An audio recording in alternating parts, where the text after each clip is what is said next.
Now, omega of t minus tau epsilon minus j epsilon t is actually the short term Fourier transform, or what we call in this present case as analyzing function.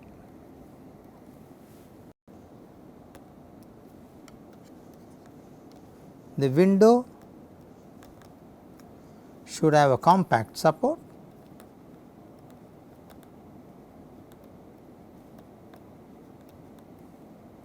which means that it should exist only over a finite time, and it should vanish outside this interval.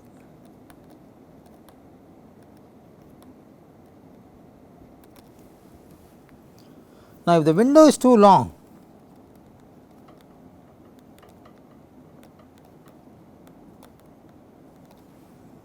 and even equal to the length of the signal,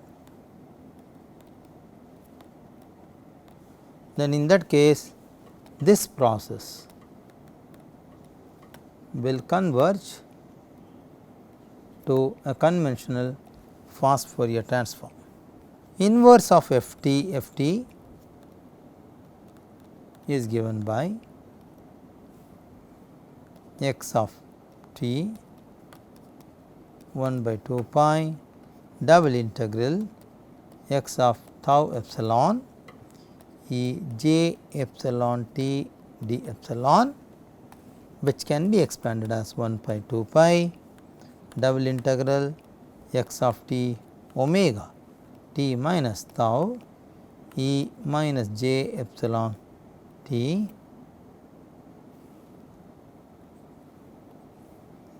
omega t minus tau e to the power of minus j epsilon t d epsilon d tau. Let us call this as equation number 6, this is equation number 7. The spectrogram what you plot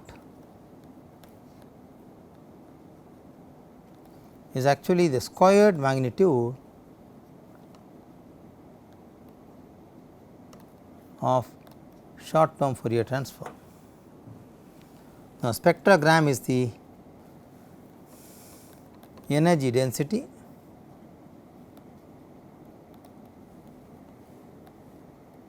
in the time frequency plane.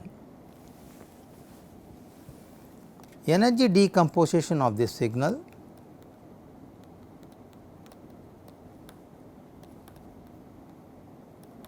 is given by integral x of tau dt is 1 by 2 pi integral mod value of x of omega square d omega, which is 1 by 2 pi double integral x of tau epsilon square d epsilon d tau, equation 8. S of tau epsilon is given by S of tau epsilon is mod value of tau epsilon square, which is actually equal to x of t omega of t minus tau e minus j epsilon t dt of the whole square. So, now friends, the study has been conducted using two cases. One is a wired sensor, other is the wireless sensor network developed for SHM. Now, there is very important thing, we need to validate the developed structural health monitoring system, is it not? Let us validate this. In order to validate the readings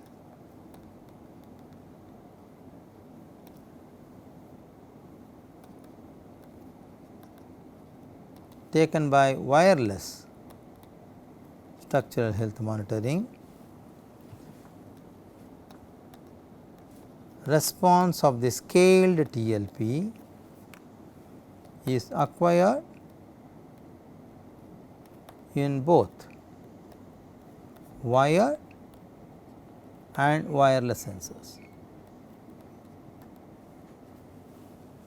Now, the results are compared.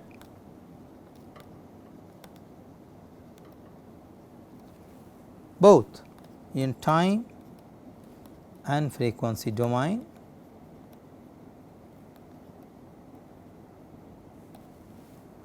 To estimate the error of disagreement,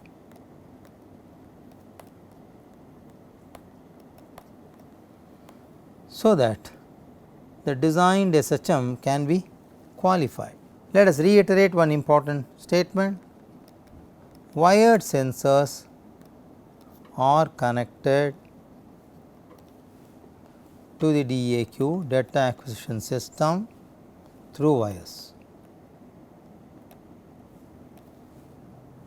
The data is processed not at the sensor level, but at central server,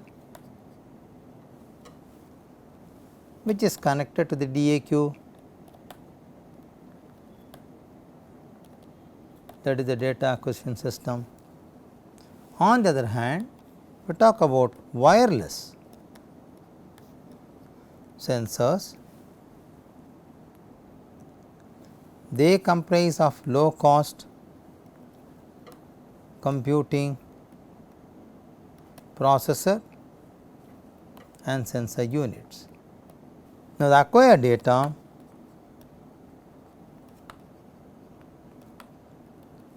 will be transmitted through transmitter, which is connected in the SHM system.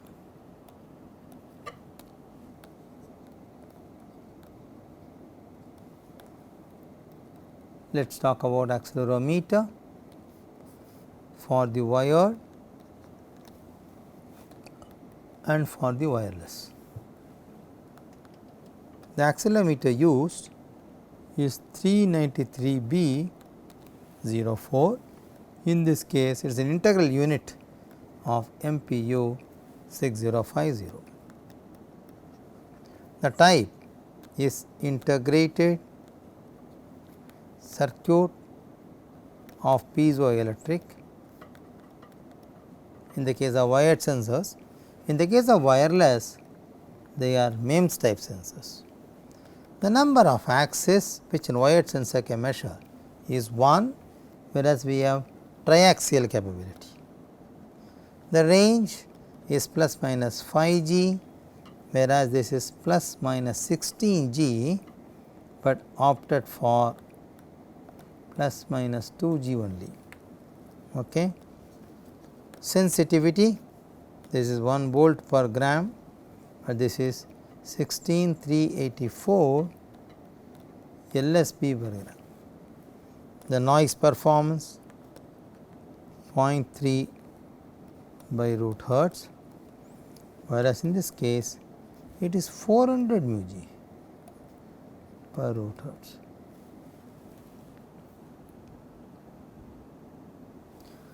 Let us see the comparison between the data acquired between the wired and wireless sensors.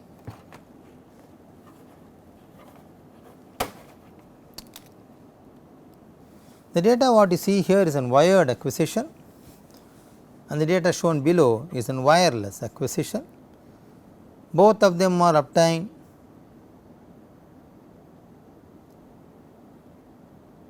for the surge response.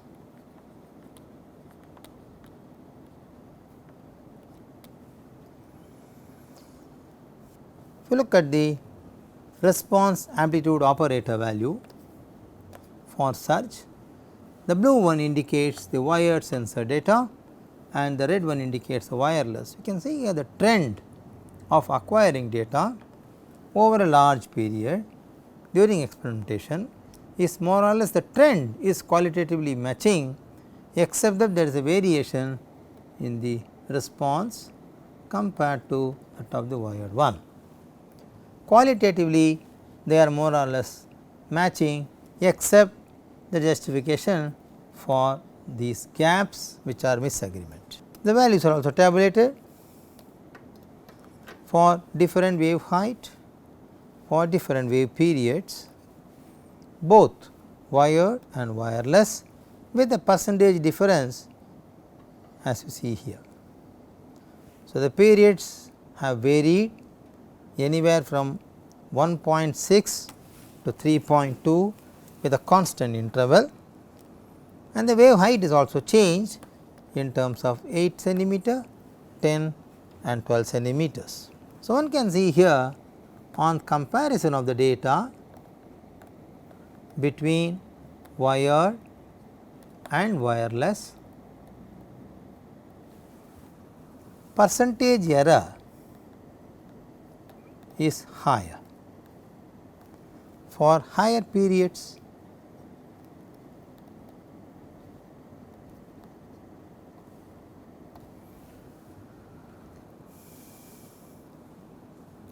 if you look at the variation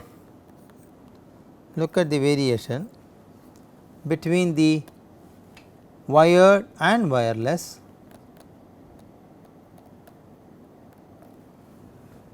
the variation is very less.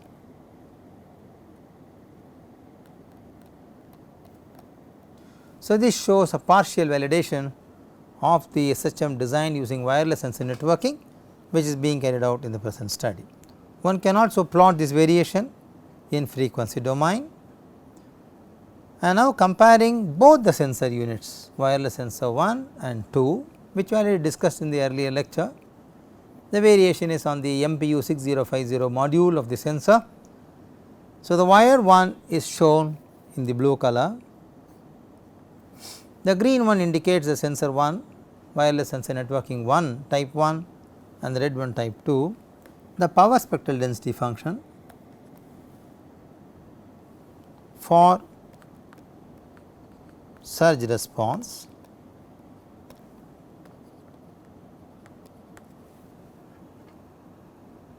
is obtained after post processing the data.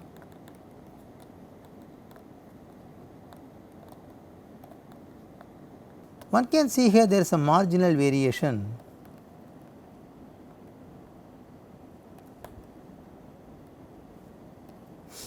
in terms of global features.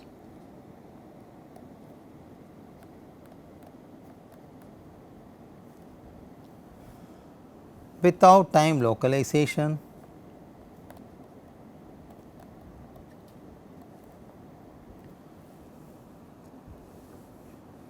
the peak frequency in both the cases, the peak frequency acquired in both wired and wireless, that is let us say wireless, that is SHM 1, they have a very marginal difference. When I use SHM design 2 for wireless sensor networking and compare that with the wired sensor, then the variation with wired sensor is about 10%. There is a shift in the frequency also. This may be due to the time lag in the response of the platform.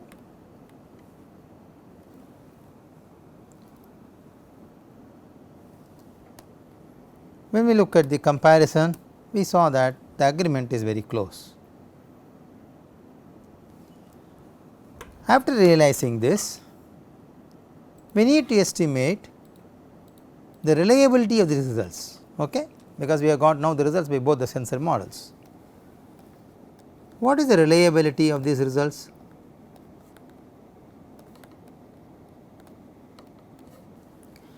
So, reliability problem is formulated.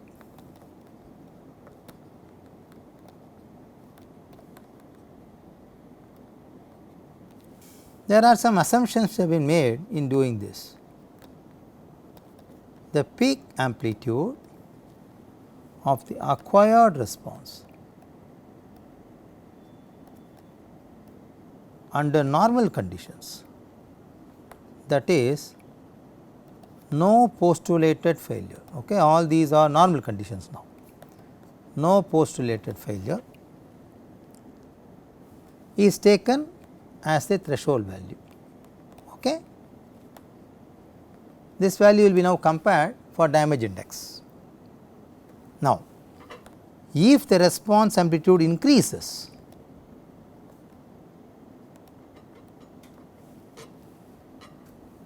which is acquired during the postulated cases,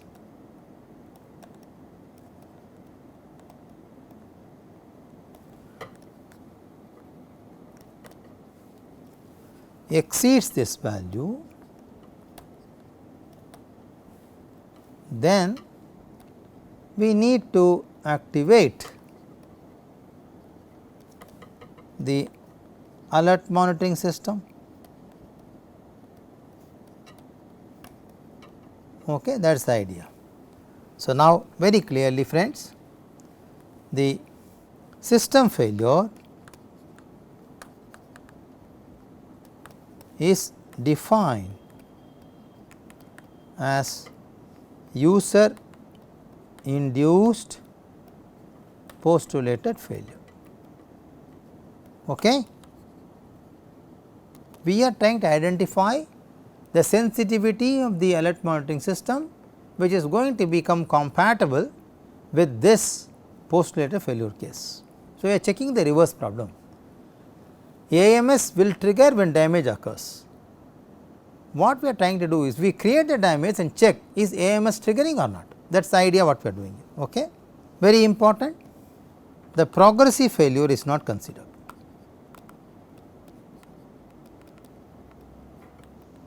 Only the damage indication of initiation of failure is considered, not the progressive failure. Okay.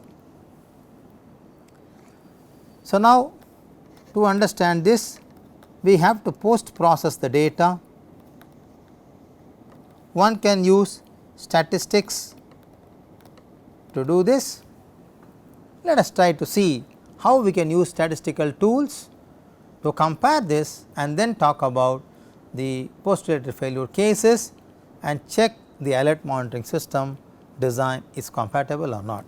So, friends, in this lecture we discussed about the experimental investigation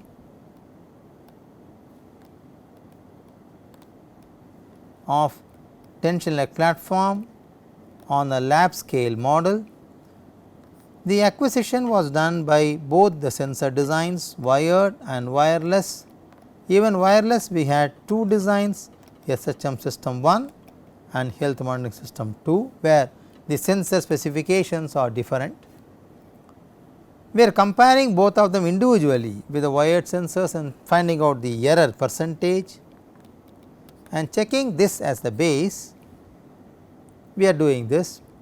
Ultimately, we are also trying to do a statistical analysis to check, so that we need to form a reliability problem and try to see what is the data we acquired, the reliability of this data, so that one can be with a level of confidence commit the design will work both on the lab scale as well as on real time monitoring. So, we will discuss about the further processing of the data using statistical tools and then the postulated failure cases in the coming lecture number 4. Thank you very much.